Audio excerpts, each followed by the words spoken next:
Hello, and welcome to Voluntold Detail. I'm your host and narrator, Millennial Shitbird, and today we're going to be talking about, I think, one of the top three famous Marine generals to command in combat.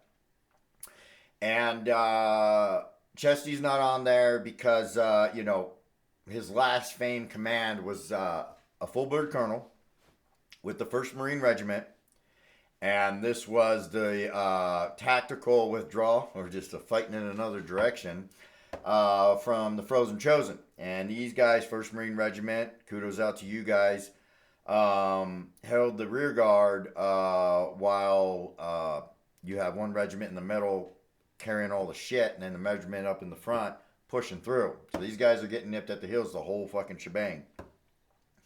So that's where he got his, I believe, last Navy Cross. Shame on me. Some drill instructors probably going to kick me in the nuts if they ever see me. So, who is probably the top three? So, excuse me, Coronas. We have two generals in World War II.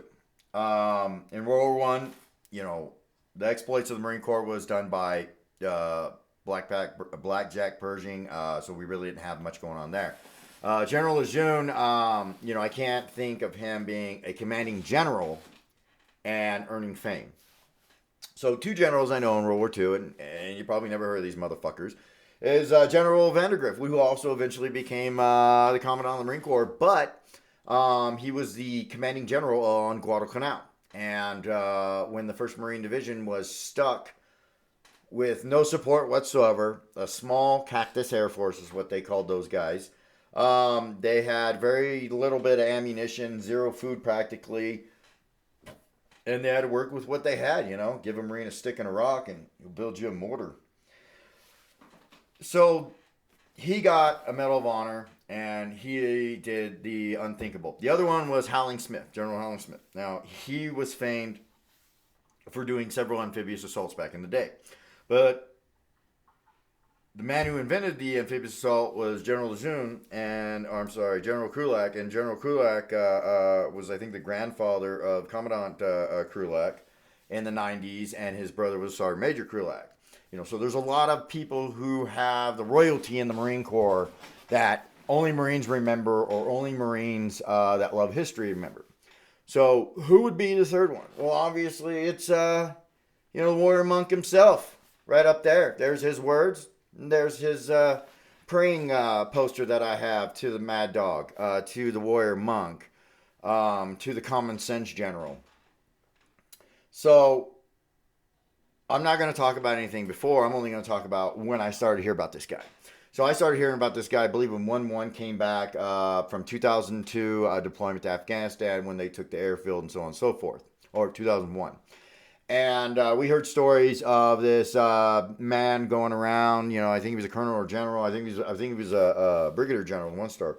And he was going around checking lines, bullshitting with fucking Lance Coolies, just doing the fucking what he does. And I thought it was pretty fucking cool, And then later on, I really didn't know who the fuck this guy was, but this guy's in charge of 1st Marine Expeditionary Force. So when I get to Kuwait in 2003, I hook up with a buddy of mine. We're bullshitting and everything like that, and he's telling me how the Marine Corps Expeditionary Brigade that he deployed into 2002, how they were treated, it was good to go and shit. You start talking about this guy, Mattis.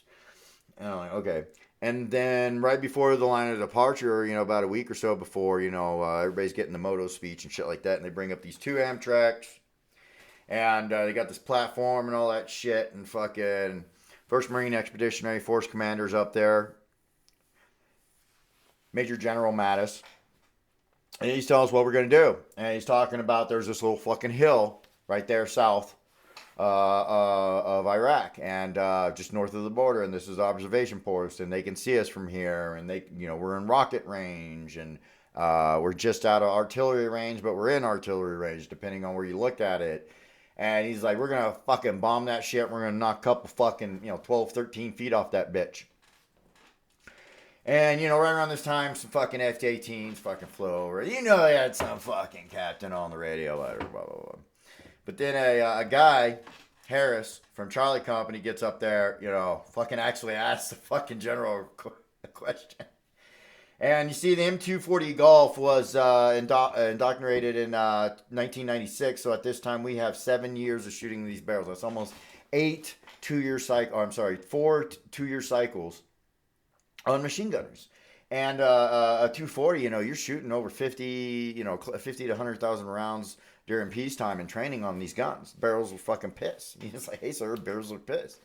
I don't know where the fuck he got these things, but he shit can fucking goddamn new barrels. Charlie Company, I don't know who else got it. But hey, kudos in the 0331 field fucking hearing that this guy does this shit. Anyways, I don't know what's going on until after the war, but when one day we're at the Sumer factory just south of Saddam City, and we're down there. I gave me a UN facility doing whatever the fuck it was as cat. And we come back in, and when we come back in, I'm fucking immediately brushing shit off. Word comes down, we need to fucking report to the main entrance to the fucking tobacco factory. So we get down there and shit, and fucking everybody's there and everything, and I fucking go in. I'm the last one in there. Captain fucking last show up, and then the shitbird fucking last one come in.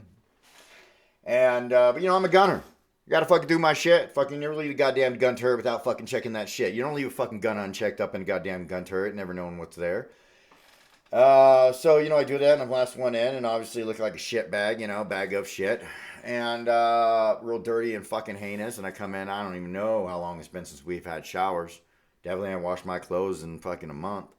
And, there's this fucking old grizzly fucking